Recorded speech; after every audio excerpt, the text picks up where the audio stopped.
nobody knows how to find us. It's turning out to be a perfect day. I just wanna leave our normal lives behind us. So let's get lost out here, no one else out here. Find ourselves out here. We could disappear into this atmosphere where this water is clear, yeah. We don't have to go back to what we used to. Rather just stay, make a new life with you. This must be fate, must be a sign. So lost here, lost forever. Love being stuck here with you.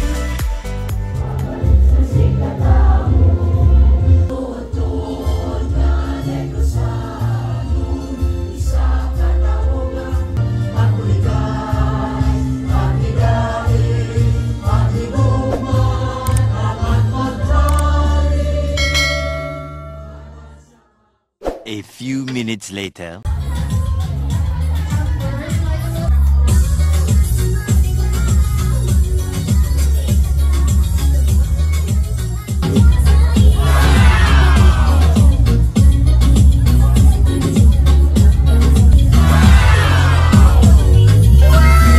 Ginagawa mo?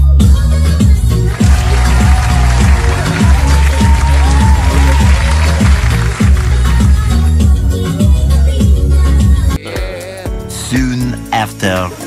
It's really an honor for me to introduce. That's why wala ko yun nagwa sa part sa program, welcome message, maanong, because I really feel and consider it as an honor to introduce our inspirational speaker this morning. He is elected as the 6th Sangguniang Bayan member of Moises Padilla. During her first term as councilor, she was awarded as a woman of substance and outstanding public servant. First time na sa Moises Padilla during her term na. During the 8th Asia Pacific Luminaire Awards 2023 held at Okada, Manila. She was also awarded as Gintong Parangal 2024 awardee as Remarkable Public Servant and Most Exemplary Humanitarian Advocate. And all these achievements and what she is and what she has, she wants to give it back, the glory and honor to the Lord. She is the person behind Guapa na serbisyo sa Moises Padilla.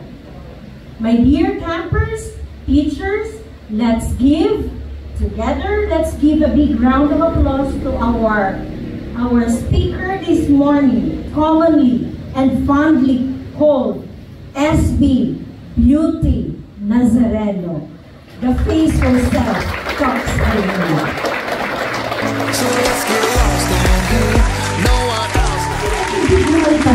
During your 3 weeks na learning camp, bilang na ako po ang pouch na orange.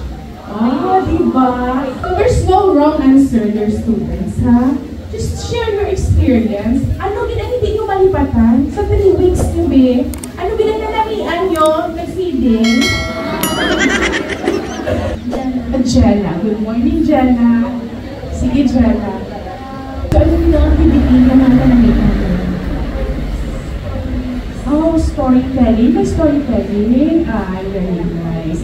So, kaya nag-share si Stella. Si Stella, so may siya. Alright. Thank you so much. Mga batina, your intelligence, ang iyong kaalam, ang iyong skills, may help you land a job na gusto mo sa ulihin. Gusto mo mag-engineer, dapat alam. Engineer, mag-nurse ka, mag-abogado ka, no? Kinanglan mo alam, pagid sa mga amo ng mga courses. But it is your character, it is your moral values that will take you further. So, important din ang pamatasan. Kaya, ano ang kaalam mo kung hindi namin mo affecting students' performances in school.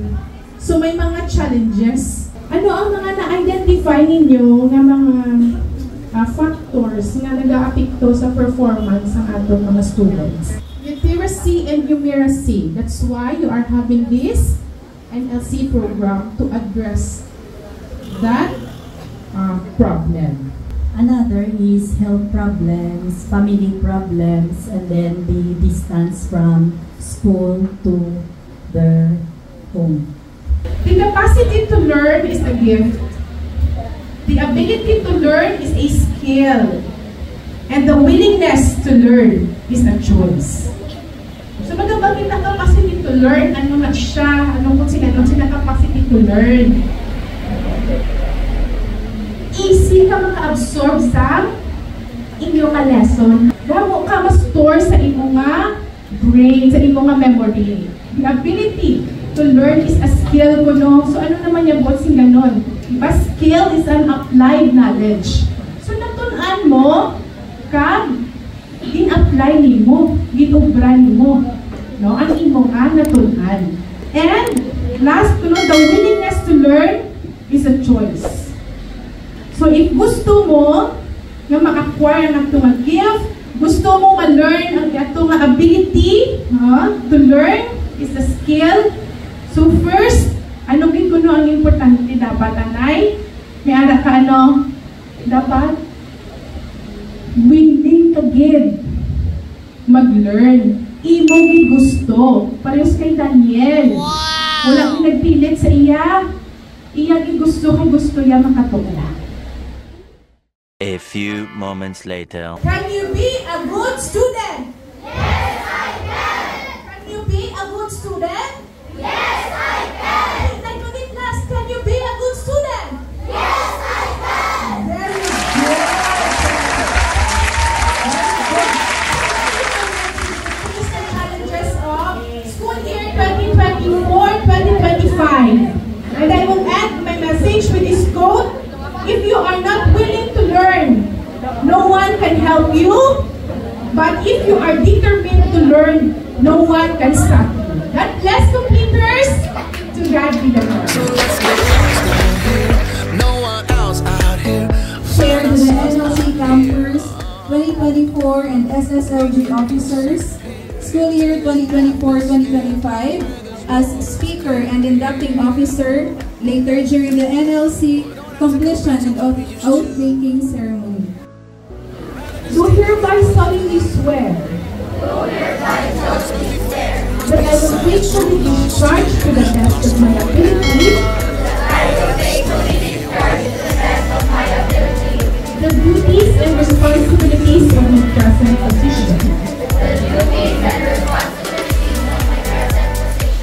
That I have clearly understood